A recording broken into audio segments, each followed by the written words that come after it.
बच्चों नमस्कार। पिछली कक्षा में हम लोग पढ़ रहे थे, पिछले जो पीरियड हुआ था उसमें हम चंद्रगहना से लौटती बेर केदारनाथ अग्रवाल जी का कविता है, उस पर हमने व्याख्या की थी।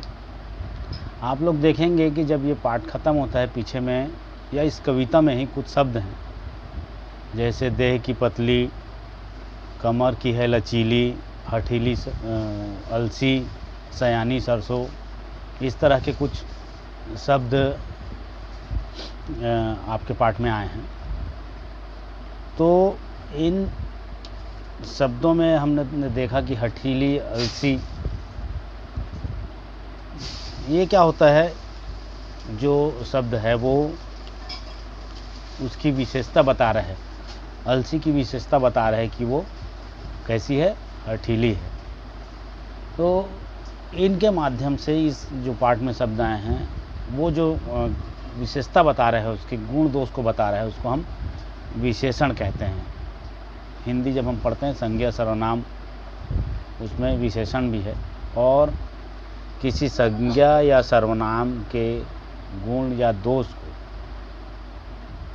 या विशेषता या हीनता को बताने वाला जो शब्द है उसको हम विशेषण कहते हैं।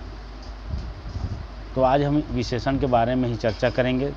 सबसे पहले उसकी परिभाषा जो मैंने अभी बताया, जो शब्द संज्ञा या सर्वनाम की विशेषता अथवा हीनता बताए विशेषण कहलाता है। जैसे हमने अभी उदाहरण देखा, हठीली अलसी, जैसे हम कहते हैं सुंदर लड़की, काली गाय, ये सब विशेषता संज्ञा सर्वनाम की विशेषता बता रहे हैं। इसमें जो शब्द है हठीली, सुंदर, काली, ये सब उनकी विशेषताओं को बता रहे हैं। लड़की की विशेषता सुंदर है, गाय कैसी है, काली है, और अलसी कैसी है, हठीली है। तो इसमें विशेषण में एक चीज़ और देखने की बात है कि जो संज्ञा होता है या सर्वनाम होता है, जिसकी विशेषता बताई जाती है, उसको हम कहते हैं विशेष्य।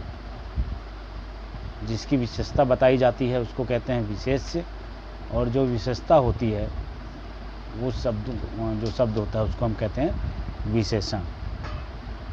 आगे आते हैं कि अब विशेषण के प्रकार कितने प्रकार के होते हैं। विशेषण 4 प्रकार के होते हैं: गुणवाचक, संख्यावाचक, परिमाणवाचक और सार्वभौमिक वाचक या सार्वभौमिक विशेषण। तो सबसे पहले हम देखते हैं गुणवाचक विशेषण। जो शब्द किसी वस्तु या व्यक्ति के गुण दोष, रंग, आकार, अवस्था, स्थिति, स्वभाव, दशा, दिशा, स्पर्श, गंध, स्वाद आदि का बोध कराता है, उसे हम गुणवाचक विशेषण कहते हैं। जैसे हम कहते हैं अच्छा, बुरा, भला, सुंदर, श्रेष्ठ, तो ये सब जब हम किसी के दोष या गुण के आधार पर उसकी विशेषताओं का पता चलता है जिस शब्द से, उसको हम गुणवाचक विशेषण कहते हैं। इसके बाद दूसरा है संख्यावाचक विशेषण। वह विशेषण जो अपने विशेष्यों की निश्चित या अनिश्चित संख्याओं का बोध कराए, उसको हम संख्यावाचक विशेषण कहते हैं। वह विशेषण जो अपने विशेष्यों की निश्चित या अनिश्चित संख्याओं का बोध कराए, उसको हम संख्यावाचक विशेषण कहते हैं। जैसे हम कहते हैं कि मैदान में 5 लड़के खेल रहे हैं। 5 लड़के बता रहे हैं कि मैदान में 5 लड़के हैं और निश्चित संख्या में 5 निश्चित है। फिर हम कहते हैं कि कुछ छात्र पिकनिक में गए। कुछ छात्र में हम गिनती या हम निश्चित नहीं हैं, तो ये अनिश्चित संख्याओं का भी बोध इसमें कराते हैं। उसके बाद है तीसरा है जो परिमाणवाचक विशेषण। संख्यावाचक में संख्या का बोध होता है, परिमाणवाचक में उनकी मात्राओं का, जैसे वह विशेषण जो अपने विशेषियों की निश्चित या अनिश्चित मात्रा का बोध कराता है उसके परिमाणवाचक विशेषण कहते हैं। परिमाण का मतलब वो जिसको हम नाप तोल कर सकते हैं वो है।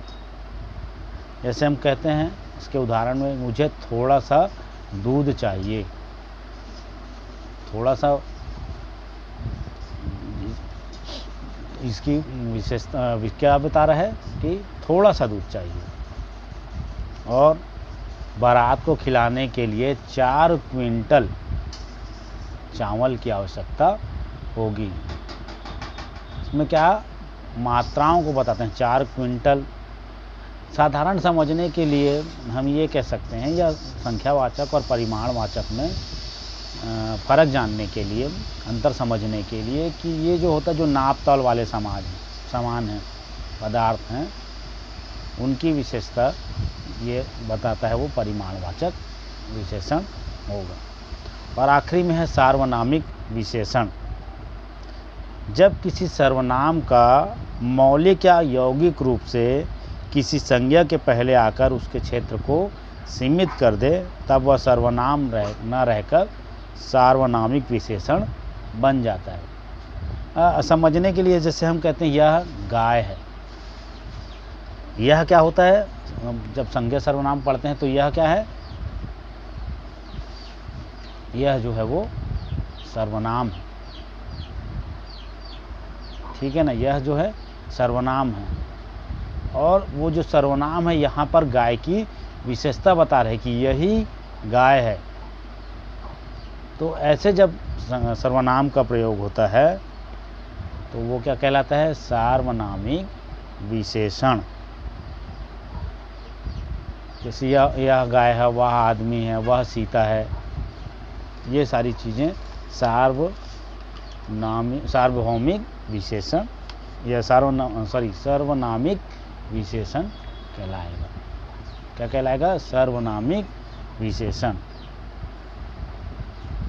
विशेषण में एक चीज़ और ध्यान देंगे कि जब विशेषण होता है वो, इसको हम 2 प्रकार के उसको और भी कर सकते हैं। 2 स्थान के आधार पर, विशेषण को स्थान के आधार पर सामान्य विशेषण और विधेय विशेषण में भी बांट सकते हैं। जैसे हम कहते हैं काली गाय बहुत सुंदर लग रही है। जब संज्ञा के पहले विशेषण बताते हैं तो उसको हम कहते हैं साधारण विशेषण। और कभी कभी हम कह सकते हैं कि वह गाय बहुत काली है। जब कहते हैं यह काली गाय सुंदर, या काली गाय सुंदर लगती है, तो संज्ञा के पहले या गाय के पहले विशेषण लग रहा है तो इसको हम कहते हैं सामान्य विशेषण। और अगर जब संज्ञा के बाद लगता है, जैसे हम कहते हैं कि वह गाय बहुत काली है, वह गाय बहुत काली है, तो बहुत काली कब लग रहा है, संज्ञा के बाद, तो इसको हम क्या कहते हैं, विधेय विशेषण कहते हैं। तो बच्चों अगली क्लास में फिर से मिलेंगे। आज हो गया विशेषण। धन्यवाद।